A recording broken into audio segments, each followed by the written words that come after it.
Hi, this is Hung, author of the 5 Steps to Speak a New Language. First of all, thank you so much for all of your comments and your feedbacks on my last video. In that video, I have shared with you my story about how I was struggling for many years with my English and how I finally overcame it in just a few months. We have also talked about the opportunities you can get once you master your listening and your speaking skills. We talked about the working opportunities you can absolutely apply to all those multinational corporations out there looking for candidates in Asia. We talked about the learning opportunities. You have chances to learn from the best gurus in the world. The only thing you need is that you must be able to hear and understand what they say. We talked about the business opportunities.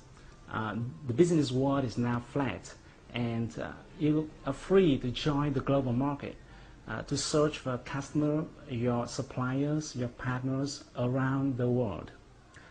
And today, by watching this video, you can understand more in details about how you can really master your English in a short period of time. Well, what do I mean by short period of time? I'm not talking about years. I'm talking about months. It might be 8 or 9 or 10 months. I can't say exactly how long because it also depends much on you. But some of my friends and my students were able to do it in 5 or 6 months. You're going to pick up one of the most important factors that determines whether you will quickly achieve your goal or will be struggling for many years with the language you want to learn. Let me start with a question. What do you think is the most important thing when it comes to learning a new language? Let's pause for a few seconds and really think about it. What do you think? Well, there's not a single answer for this question, but when it comes to language, most people must agree with me that vocabulary is at the top of the priority list. Without vocabulary, you definitely can't hear, you can't speak. You're still able to communicate a little bit without grammar or with poor pronunciation, but you can do nothing without words. Because essentially, language is formed by words and the way they're put together logically. But have you ever asked yourself how many words you will have to learn? Or how many words are there in English? I know that most people don't make this question because people just start right away without realizing how far they have to go and how long it will take to get to the end of the road. And that is not really good when you have a long journey. You'll be more likely to reach the target if you have a map in your hand, or if you can realize how far you're going to have to go. Now let me tell you, if you take a look at a dictionary, you'll find that an average one may contain 100,000 words. A bigger one may have 200,000 or 300,000 different words. And I have another question for you. How many words you can learn and remember each day? Given the fact that you learn them and then you forget them, right? You learn and you forget. So how many words do you think you can learn and remember each day? Now let me assume that you can learn and remember 20 words per day. And this is not a bad number at all. To get 300,000 words, you're going to have to learn continuously in 15,000 days, which equals 41 years. Wow, it sounds scary, doesn't it? But just calm down. Don't worry, it won't take you 40 years to learn English if you know this one principle. It is Pareto principle.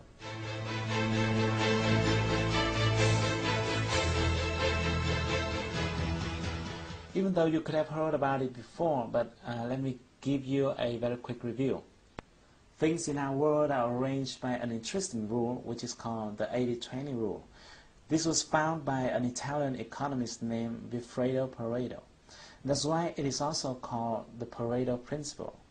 In the beginning, he observed that 80% of the lands are owned by 20% of the population. And then he found that this number is true in many other fields as well. For example, 20% of the workers may produce 80% of the result.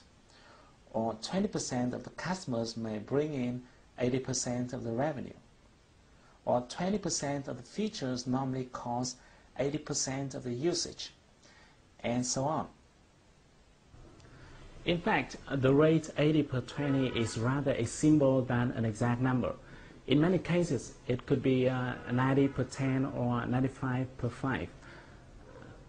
The reason why this principle became famous is because, thanks to it, people could decide where to put their efforts into, like their time, their money, their resources, in order to get the most results.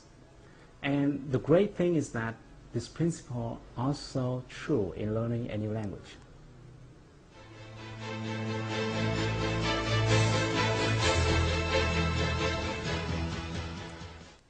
Even though the total number of different words in English may come up to more than 300,000 words, only a small portion of that number is used in daily lives. As early as the 1930s, George Zip has found what people now call Zipf's law. He researched various languages, including English, and he found that each word has a different frequency of occurrence.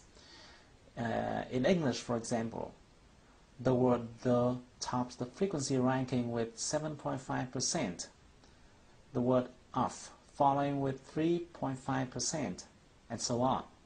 Amazingly, just 130 words make up 50% of occurrences.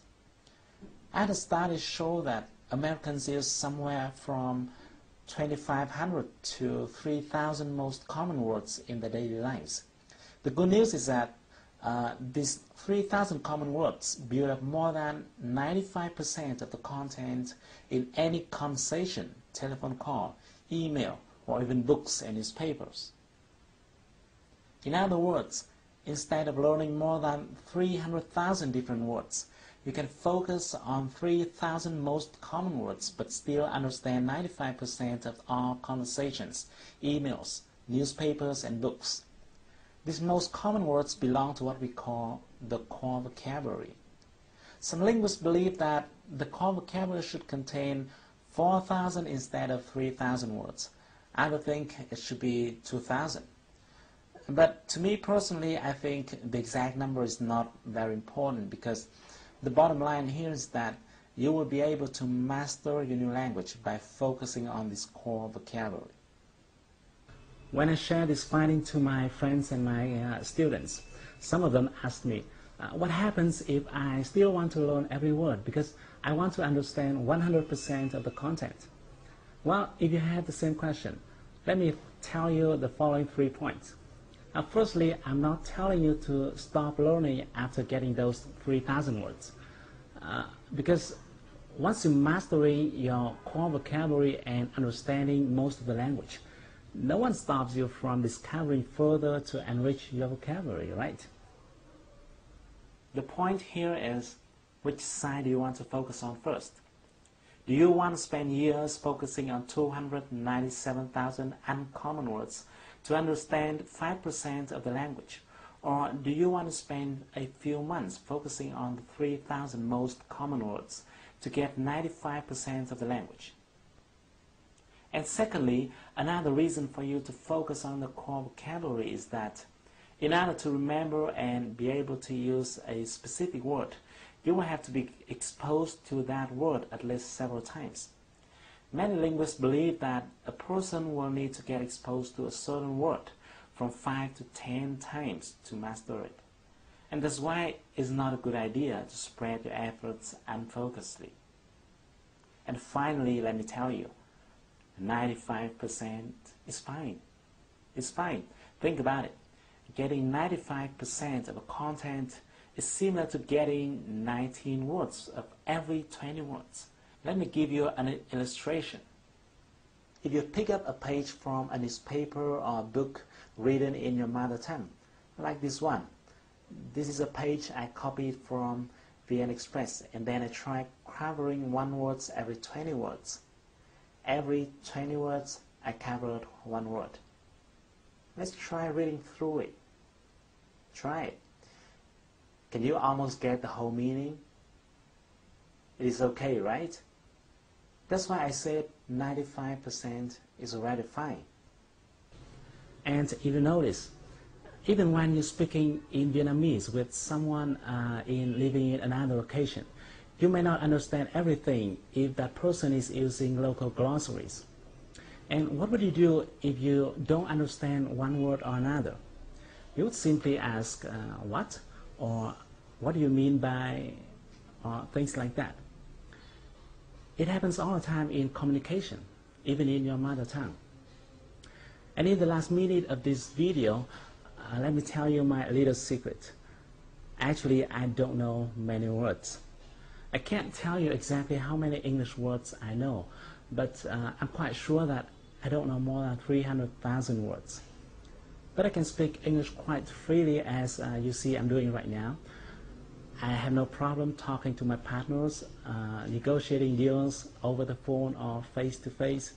I have no problem reading documents, newspapers, books. I can watch movies without sticking my eyes into the subtitles. And you can do the same.